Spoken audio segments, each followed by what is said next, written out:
Esa es una, ¿verdad? Ya,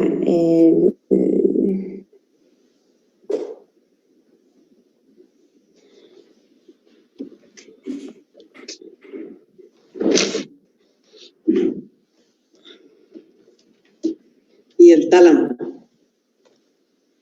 Y todos los que terminan en tálamo.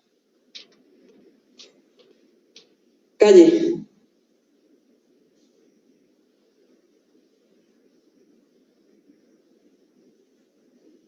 Hipotálamo. ¿Qué más? Tálamo, hipotálamo, epitálamo, subtálamo. Y los cuerpos mamilares, tubercinero, y por ahí está el infundíbulo. Ok. Vamos a empezar la clase.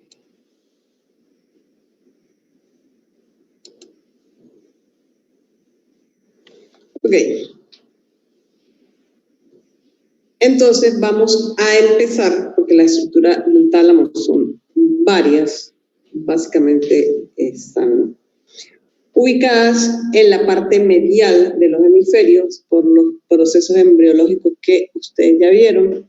Si ven en la figurita esa que está dando vueltas, pues la principal es el tálamo, en la parte de atrás está el epitálamo, en la parte anterior está el hipotálamo y el subtálamo, la glándula epífisis, que está atrás también con los cuerpos adrenulares, y en la parte inferior, eso, como vimos, el tálamo está en el centro porque los hemisferios cerebrales crecen en todos los sentidos y van a cubrir, y por eso va a quedar a nivel central, y la única parte que podemos ver en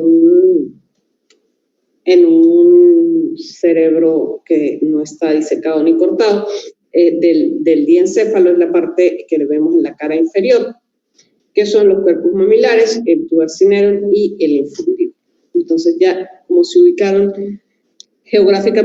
topográficamente, donde está todo lo que corresponde al diencéfalo, aunque no leí los límites, bueno, después se los voy. Continuando con la división del sistema nervioso central, ya vimos de médula y del encéfalo, ya vimos el romboencéfalo, el mesencéfalo con sus respectivas cavidades, aunque los ventrículos laterales no vemos muy bien, ¿no? Bueno, esto, yo empecé por el telencéfalo y pues hoy seguimos con el diencéfalo, y de esta forma vamos a continuar con la parte del prosencéfalo. ¿Okay? Ya vimos la sustancia blanca, la corteza cerebral, y desde el céfalo vamos a pasar al cuerpo estriado y los núcleos de la base, que no lo digo. ¿Okay? Pero básicamente es esto. Y la cavidad del tubo neural asociado al diencéfalo, que es el tercer ventrículo. ¿Ok? Entonces aquí vemos una cara, no es corte, es una cara o una vista de la cara medial o interna del cerebro, donde observamos que todas las estructuras que conforman el diencéfalo están en la parte medial, rodeada prácticamente por los hemisferios cerebrales, obviamente en relación con los ventrículos laterales, y pues en el medio de los dos tálamos está el tercer ventrículo, que no lo podemos ver, que se va a comunicar con los ventrículos laterales, con el cuerpo de Monro, y con el cuarto ventrículo a través del conducto del mesencéfalo o de Silvio. La práctica la vamos a resumir en estas dos láminas. Bueno, faltó una corte de la cara interna, un corte sagital, pues donde lo vamos a ubicar. ¿Qué es lo que tienen que hacer ustedes? Ubicar el tálamo. Entonces, en un corte frontal, ¿ok? ¿Cómo vamos a hacer para ubicar el tálamo? Tenemos que ubicar la cavidad de los ventrículos laterales y la cavidad del tercer ventrículo. Entonces, como habíamos dicho, la cavidad del tercer ventrículo prácticamente queda virtual, es muy pequeña, ¿sí? Y pues lateral a ella están los tálamos. En el piso de los ventrículos laterales, en la porción frontal, pues el núcleo caudado, como vimos, va a formar el piso, pero si hablamos de la prolongación temporal, pues va a formar el techo. Este sería el núcleo caudado, entonces por debajo del núcleo caudado está el tálamo. ¿Qué tienen que tener en cuenta de los cortes? La cara interna o los cortes sagitales es muy fácil porque ustedes ubican el cuerpo calloso dentro del cuerpo calloso. Ahí va a estar el tálamo en la parte interna. ¿Qué van a tener en cuenta del corte coronal? Que si el corte es muy anterior, si ustedes ven aquí, solamente vamos a ver los ventrículos laterales y el núcleo caudado, ¿no? Como vieron en alguna de las disecciones que pudieron observar. Para que podamos ver el tálamo en un corte coronal, pues ya tiene que estar a este nivel, donde vamos a ver el tálamo aquí y pues una parte del caudado en la parte superior, ¿ok? Pero en los cortes más anteriores y obviamente en los cortes más posteriores no se va a observar el tálamo. Tienen que tener en cuenta la ubicación del tálamo. Si vemos una vista lateral, donde va a estar cápsula externa, claustro, cápsula interna, primero encontramos el putamen, después la cápsula interna y de último el señor tálamo. Esa aclaratoria se la hago por la tarea. Ok, entonces bueno, ya lo vamos a ubicar acá y eso es todo. Entonces como la parte práctica es tan fácil que solamente ubicar el tálamo, pues vamos a detenernos un poco en los núcleos que conforman el tálamo. Banchón, ¿cómo está formado el tálamo? ¿Qué tipo de sustancia forma el tálamo?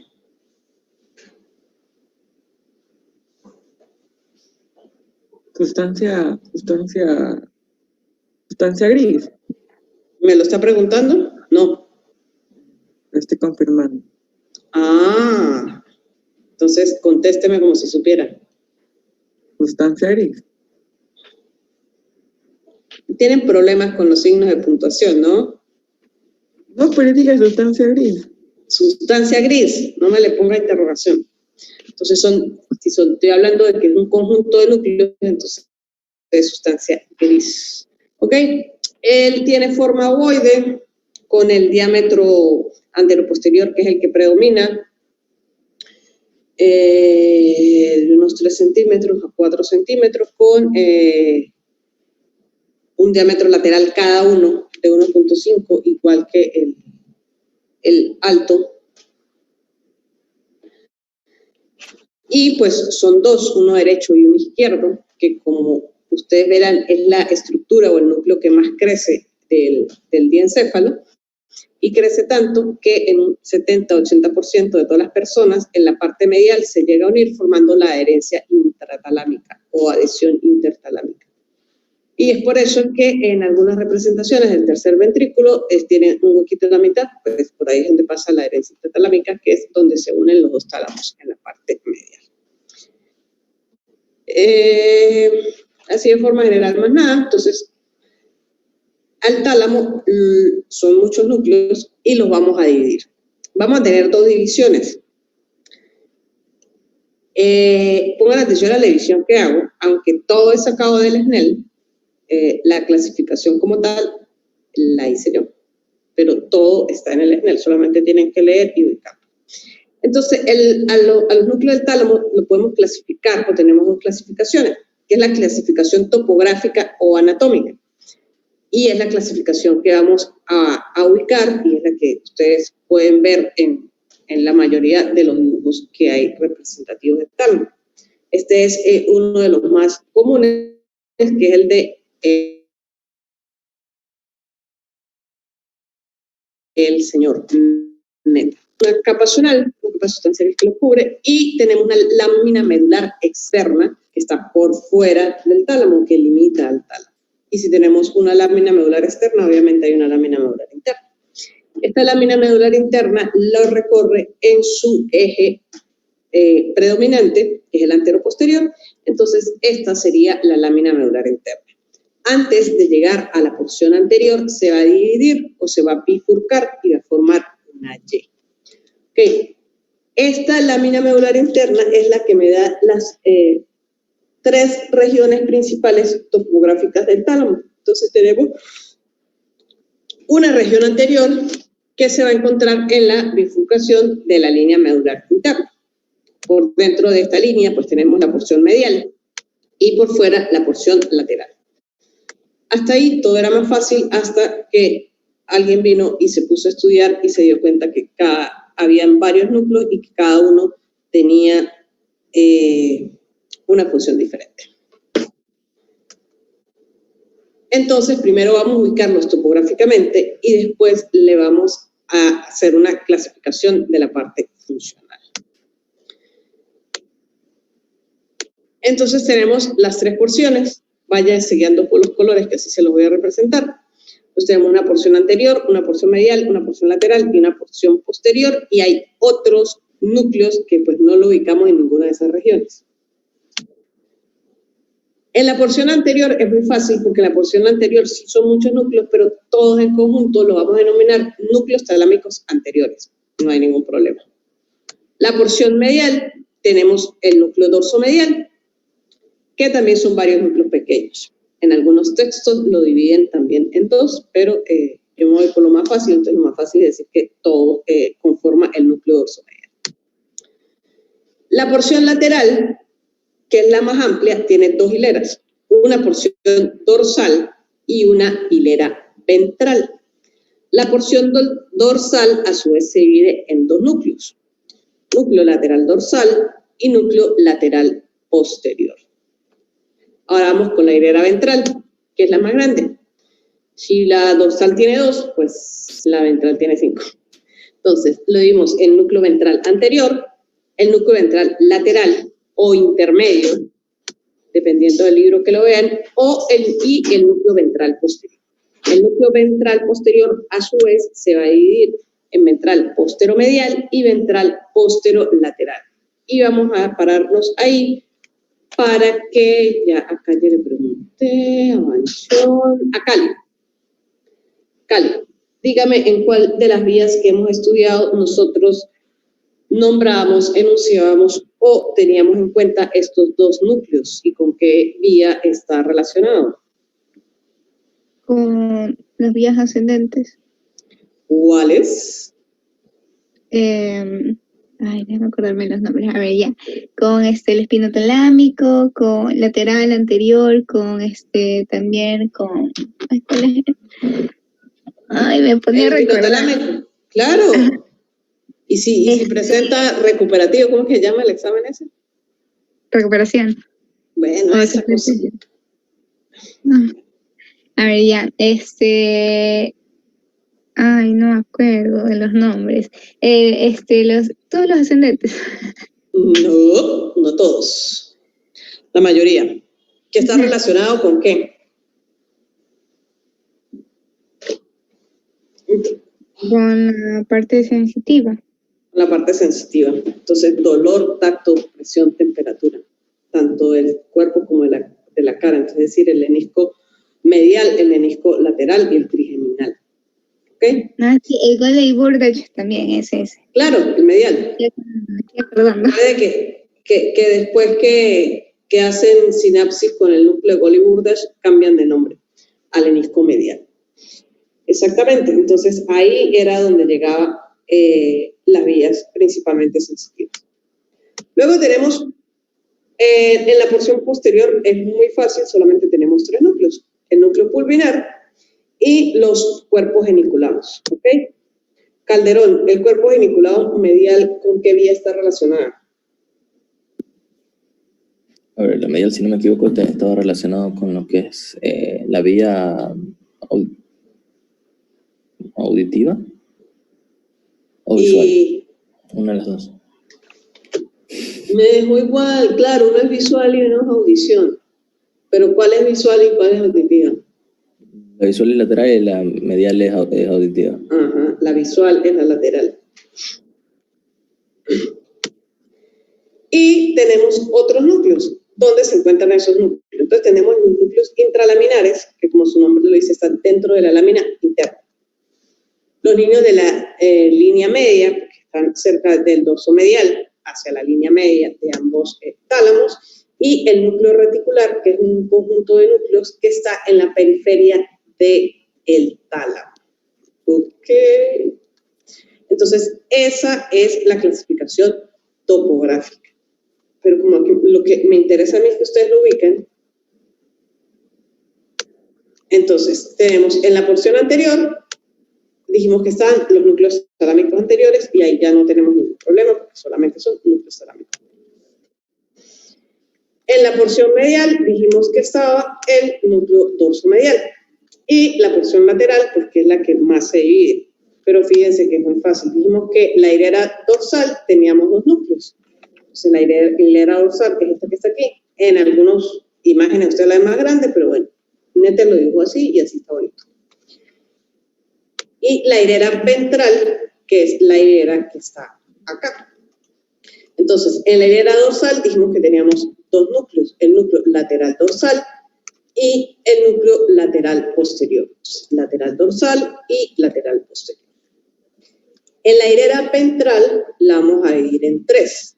Ventral anterior, ventral lateral o medial y el ventral posterior. Núcleo ventral posterior, que es el que la señorita Cali me dijo que la dividimos en dos. Entonces está el ventral posterolateral, que es donde va a llegar todas las sensaciones que viajan por el fascículo medial y el fascículo lateral, tacto, temperatura, dolor, porque es el espinotalámico y el Colli-Burdash. Y el núcleo ventral posteromedial, que es el más pequeño, donde llega el trigeminal, que llega a las mismas sensaciones, pero de la cara y cuello, porque lo hace a través de fibras de los pares craneales. Y pues eso es lo más como que larguito que hay a nivel de tálamo. Lo demás es muy fácil porque tenemos en la parte posterior, encontramos el núcleo pulvinar, que es el más grande, y los dos cuerpos, el cuerpo geniculado medial y el cuerpo geniculado lateral. Y ya terminamos la región posterior. Y nos quedarían los otros núcleos, que dijimos que eran los núcleos intralaminares, que se encuentran dentro de la lámina interna, que filogenéticamente son los primeros en aparecer.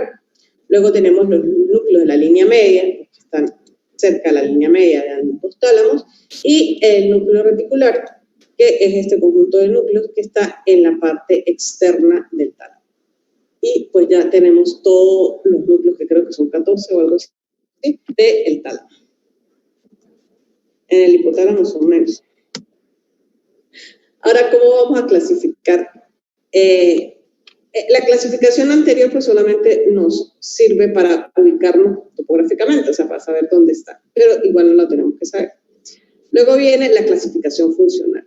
Entonces, según la clasificación funcional, la vamos a dividir en núcleos específicos, en núcleos no específicos y en núcleos de asociación. Porque son específicos, no específicos y asociación, depende de las eferencias y eferencias que recibe de la corteza cerebral y la función. Los núcleos específicos van a tener una zona específica con una función específica, como son audición, visión, motor, ¿sí? Entonces, esos son los núcleos específicos. ¿Cuáles son los núcleos específicos que tenemos? El núcleo anterior del tálamo, el núcleo ventral anterior, el núcleo ventral lateral, los núcleos ventrales posterolaterales, ventrales y mediales, el cuerpo geniculado lateral y el cuerpo geniculado medial. ¿Cuáles son los no específicos? ¿Y por qué se los puse en ese orden? Los no específicos son los otros núcleos. Entonces son los intralaminares, los reticulares y los núcleos de la línea media. Y por descarte, los núcleos de asociación pues son los núcleos que quedan, que es el pulvinar, el lateral posterior, el lateral dorsal y el dorso medial. Entonces ahora vamos a ubicar esos núcleos según su función en el mismo esquema mental. Entonces empezamos. Los núcleos específicos dijimos que era el núcleo anterior y los ventrales. ¿Okay? Ventral anterior, lateral y posterior. Aparte de eso, el cuerpo geniculado medial y el cuerpo geniculado lateral. Bien fácil. El anterior y toda la hilera lateral. Los no específicos. Entonces, los no específicos dijimos que eran los otros núcleos. que son los de la línea media, el reticular y los intralaminares, los tres. Y pues por descarte, los que quedan son los núcleos de asociación, que serían el pulvinar, el lateral dorsal, el posterior medial, el dorsal medial y el pulvinar. Eso es todo lo que tienen que saber de la clasificación del tálamo. Bueno, hay otra cosa que se tienen que saber, que es esto, que son las conexiones, aferencias y eferencias de cada uno de los núcleos. Está muy fácil. Entonces, como habíamos dicho, el tálamo representa la estación de relevo de la mayoría de las vías aferentes sensitivas que van hacia la corteza sensitiva, pero también hay otras áreas de la corteza que reciben y envían conexiones hacia el tálamo, ¿okay? Inclusive partes motoras, la parte premotora.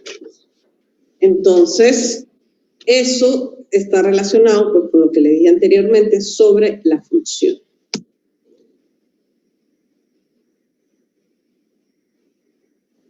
Vamos a empezar primero con los específicos. Entonces dijimos que los específicos tienen un área específica en la corteza y tienen una función específica conocida. Entonces, el núcleo anterior del tálamo.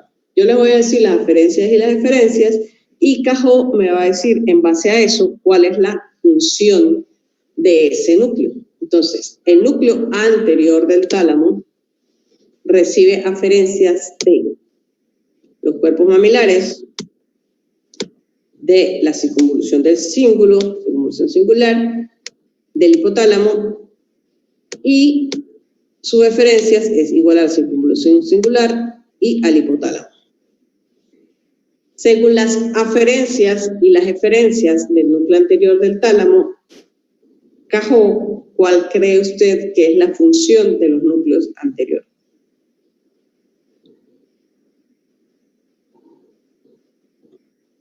Si usted le puso un poquito de atención a la clase que dio, ¿usted estaba en la clase? No. O sea, sí, usted está en la clase, pero usted la puso, ¿verdad? No. No. Bueno, no haga quedar mal a Calderón, que si no me contestan, le bajo un punto a los opositores porque no se dieron a entender. A ver, no le escuché bien, doctora. ¿Qué era lo que quería? Le estoy diciendo las aferencias y las eferencias del núcleo anterior del tálamo. Recibe aferencia de los cuerpos mamilares, la circunvolución del cíngulo y del hipotálamo. Y sus eferencias son a la circunvolución del cíngulo y al hipotálamo. Según la clase que dio ayer Calderón y sus compañeros, ¿cuál cree usted o en qué funciones se relaciona el núcleo anterior del tálamo? El núcleo anterior del tálamo. Sí, pero, o sea, obviamente. A ver, el hipotálamo estaba relacionado con la memoria. ¿Y el cíngulo? Y el cíngulo estaba relacionado con... Sistema límbico. Con las emociones, no. Con la memoria y las emociones, hipotálamo y cíngulo, no. Sí. Entonces, si yo les pregunto si que hay una lesión a nivel del lóbulo anterior, del núcleo anterior del tálamo, entonces, ¿qué va a estar alterado? Memoria y el tono emocional. ¿Ok? Pero nos vamos al núcleo ventral anterior. Recuerden que estamos con los específicos. Reciben aferencias de la formación reticular. Yo no me acuerdo quién les puso, pero les puso uno de ustedes. De la sustancia negra, del cuerpo estriado y de la corteza premotora. Y otro núcleo del tálamo. Y las eferencias van a la formación reticular, a la sustancia negra, al cuerpo estriado y creo que a otros núcleos del tálamo, a la corteza premotora. Entonces, ¿con qué función cree? Después de Cajó, vamos a ver quién está por aquí. Cercado. Mire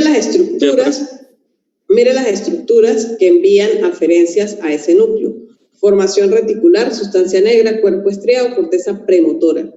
Y tiene las mismas eferencias. ¿Con qué tipo de función cree que está relacionado ese núcleo de tálamo?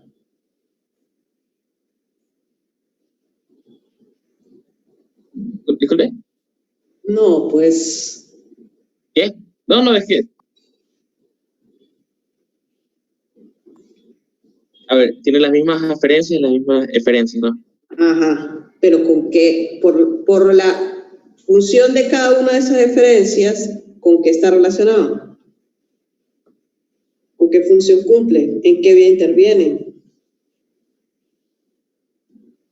Pues sería... Tiene la corteza premotora, sería actividad toda la corteza motora, ¿no? ¿Me escucha? Sí, entonces por eso le iba a decir. Principalmente el punto de relevo de la parte sensitiva, pero también tiene funciones motoras. Y esta es una de ellas. Entonces, específico, función motora, va a la corteza premotora. Y el núcleo ventral lateral, que lo acompaña, tiene aferencias de los cuerpos mamilares, del cerebelo, de la circunvolución del cíngulo y del hipotálamo. Y del núcleo rojo también. Y las eferencias van a ser las mismas. Ya se lo puse. Carrera. ¿Qué otra función tiene? ¿O qué función tiene? ¿O en cuál función interviene? ¿Y por cuáles las estructuras que mandan aferencias y eferencias? O sea, este también va a influir en la actividad motora. Sí, pero ¿por qué? Ya se lo había puesto. Pero, ¿cuál de estas estructuras está relacionado con la actividad motora?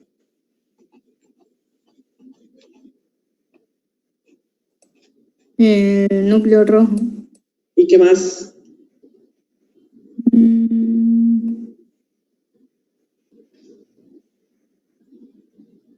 El cerebelo. Claro, el cerebelo. Entonces me hicieron una pregunta muy interesante en el otro grupo, y que tiene que ver el hipotálamo, que tiene la memoria. Obviamente, en la parte motora, usted se tiene que aprender ciertos movimientos, ¿sí?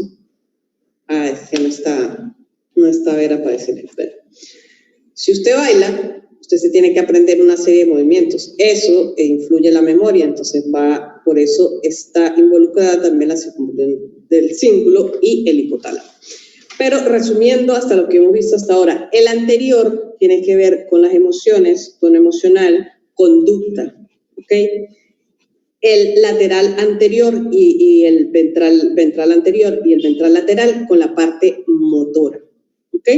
Seguimos con los específicos, que son los dos ventrales que quedan, el posterolateral y el posteromedial, que pues obviamente ustedes ya saben de dónde recibe aferencias. Recibe aferencias del hemisco medial, del hemisco lateral, y las eferencias van a la corteza somatoestésica primaria. ¿Okay? Si ve, es la única que no va y viene, sino es un punto de relevo, y eso pues ya lo estudiamos y le correspondía a eso decir, pero ya sé que tiene la respuesta. Que son sensaciones comunes hacia la conciencia. ¿Okay? Tacto, dolor, temperatura, todo lo demás. De miembros superiores e inferiores y tronco. Y el posterolateral medial, sus aferencias son del hemisco trigeminal, de las espiras gustativas, y las eferencias van a la corteza somatoestésica y son las mismas sensaciones de relevo, pero de cabeza y cuello. Entonces, conducta, motor y los dos posteriores, sensaciones comunes hacia la conciencia, sensitiva, porque es la estación de relevo de todas las sensaciones primarias. ¿Cuál núcleo específico nos quedaría? Los dos que dijo Calderón, que son los cuerpos vinculados. Entonces, el lateral, que recibe referencia del tracto óptico y va hacia las radiaciones ópticas, obviamente es información visual, y el medial, que recibe referencia del colículo inferior, del disco lateral de ambos oídos, y ¿para dónde va? Pues para las reacciones auditivas del temporal superior, y tiene que ver con la audición. Entonces, con esto terminamos los núcleos específicos. Vamos con los no específicos porque son más fáciles. Entonces, los intralaminares, como dije, son los más antiguos, van a recibir aferencias de la formación reticular, del tracto espinotalámico, del tracto trigeminotalámico y van a ir hacia la corteza cerebral a través de los núcleos, de otros núcleos talámicos. ¿Okay? Entonces también es una estación de relevo de estado de conciencia y alerta, porque recuerden que esta es una de las funciones de la formación reticular, el estado de alerta, del estado de despierto y dormirse y todo lo demás. Los núcleos reticulares, que están en la parte externa, reciben aferencias de la formación reticular, de la corteza cerebral, y las aferencias es hacia otros núcleos talámicos y dice que tiene una función desconocida. Sin embargo, otros textos dicen que están también relacionados con las funciones de la formación reticular o funciones superiores. Pero pues nos quedamos con lo que dice Snell, que Snell no sabe cuál es la función. Y por último tenemos los núcleos de asociación, que es el núcleo pulvinar, el lateral posterior y el lateral dorsal, que reciben aferencias de otros núcleos talámicos y de la corteza cerebral, y las referencias son a otros núcleos talámicos y a la corteza cerebral. ¿A qué parte de la corteza si son núcleos de asociación? Fajardo, Eunice. Si son de asociación, vendrían a ser parte de las fibras de asociación corta, ¿verdad? No, de la corteza, o sea, ya. De las áreas de asociación. Ya. A ver, acuérdense, les voy a resumir para cuando estudien. Yo sé que la exposición de los muchachos estuvo bastante completa, pero cuando vayan a estudiar, acuérdense que hay áreas primarias, ¿sí?, que cumplen una función, es decir, la motora, pues mueve. Las áreas secundarias que controlan o regulan ese movimiento, que son las áreas secundarias motoras o las áreas secundarias sensitivas. Y están las fibras de las áreas de asociación que obviamente están conectadas con las fibras de asociación cortas y largas. Entonces, esas fibras de asociación son las que nos permiten las funciones superiores, pensar, recordar, calcular. ¿Y por qué son de asociación? Porque para esas funciones cerebrales no necesitamos una sola área específica, sino necesitamos conectar muchas áreas, por eso se llaman de asociación, ¿ok? Que una de las mayores áreas de asociación es prefrontal, hay un área parietal, un área occipital, ¿sí? Por eso es asociación, no es una sola área que cumple una función como la motora, sensitiva, de lenguaje, no. Las áreas de asociación, la función la dan porque se conectan varias áreas de la corteza a través de la fibra de asociación y es lo que nos permite como ser inteligentes y todas esas cosas. Pensar, calcular, todas esas cosas y obviamente siempre también pues, están las emociones y todo lo demás. Entonces, eso es la función de los núcleos de asociación. Doctora. Aunque dicen que son desconocidas, pero esa es la función. Claro. Funciones intelectuales superiores. Dígame, Bancho. Usted dijo sobre las áreas de asociación, pero ¿eso no es lo mismo que áreas secundarias o son otras? No, son otras. Es que yo tengo el dibujo aquí. Recuerden.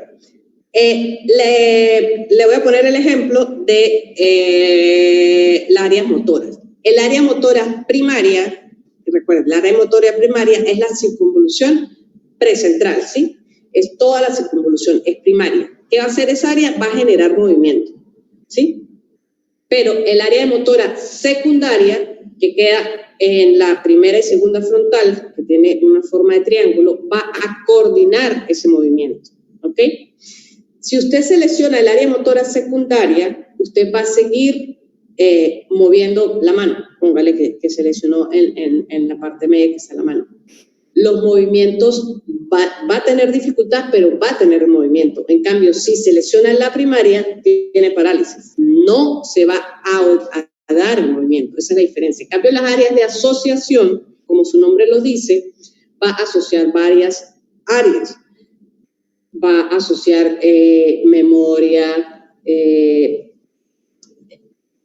memoria, movimiento, sensaciones, ¿sí? Entonces, cuando usted huele algo, se acuerda de algo, ve algo, se imagina algo y hace un movimiento. O sea, es asociar varios estímulos que están en el exterior. Eso es lo que nos hace inteligentes, las grandes áreas de asociación que tenemos, ¿ok? No es una sola función y ya. No. Entonces, esa es el área primaria, es una función, moverse. Las áreas secundarias controlan ese movimiento y las áreas de asociación unen muchas funciones para dar una función superior. Y doctora, ¿y esta asociación dónde se encuentran? Las áreas de asociación. Las áreas de asociación hay varias. Está la área de asociación prefrontal, que es muy grande. Hay un área de asociación parietal. Está el área... En cada lóbulo hay unas áreas muy grandes que son las áreas de asociación. En el video está. Por ejemplo, cuando yo di mi exposición, yo dije, las separé, puse primaria, secundaria y asociación. Y las de asociación de la corteza del lóbulo parietal serían las 5 y 6. No, 5 y 7. Exactamente. Y pero es que no me acuerdo, es que he visto tantos videos, creo que para la actividad que tienen ahorita, que más, porque es que estas clases realmente son más teóricas que prácticas, porque realmente reconocer el tálamo, ahí está el tálamo, ya está. Entonces, por eso les puse ese video, que el video realmente es de fisiología del tálamo. Ahí están, que creo que alguien que puso, no me voy a acordar, esto tenía esas mismas imágenes, donde está el área primaria, la secundaria y las áreas de asociación. Eso es más funcional que anatómico. Pero ahí están, machón, ahí están. Sus compañeros, la mayoría dieron las áreas de asociación. Lo que pasa es que me confundí porque, o sea, yo tenía entendido que, o sea, asociación y secundaria era lo mismo, entonces... No, te estoy diciendo que no es lo mismo. Te estoy diciendo que las áreas de la corteza las vas a dividir así. Áreas primarias, áreas secundarias y áreas de asociación. Yes. Por lo menos en la parte visual, el área primaria es solamente la que está a nivel de la cisura calcalina. La área secundaria es la 17, la 18 y la 19, que está en el otro concéntrica, es las áreas visuales secundarias, y está la área de asociación. Entonces, el área visual primaria te permite ver, ¿sí? Y las áreas de asociación te permiten ver y relacionar algo, recordar, porque te van a conectar con el sistema límbico, con el hipocampo, entonces vas a recordar. Entonces no solamente vas a ver, o sea, la área primaria solamente te permite ver, ya, proyectas la imagen, pero el área de asociación te permite asociar esa imagen con recuerdos, con olores, con lo que sea. ¿Ya entiende la diferencia entre un área primaria, secundaria y de asociación? Repasen otra vez, vean los dos videos de la señora esta, están buenos. Listo. Y el otro de asociación es el dorso mediano, que recibe el hipotálamo y la corteza, y va para el hipotálamo y la corteza. Y es integración de información. Mire, integración de información. Somatovisceral, olfatorio y sensaciones emocionales. Y eso es todo por el día de hoy. Ok.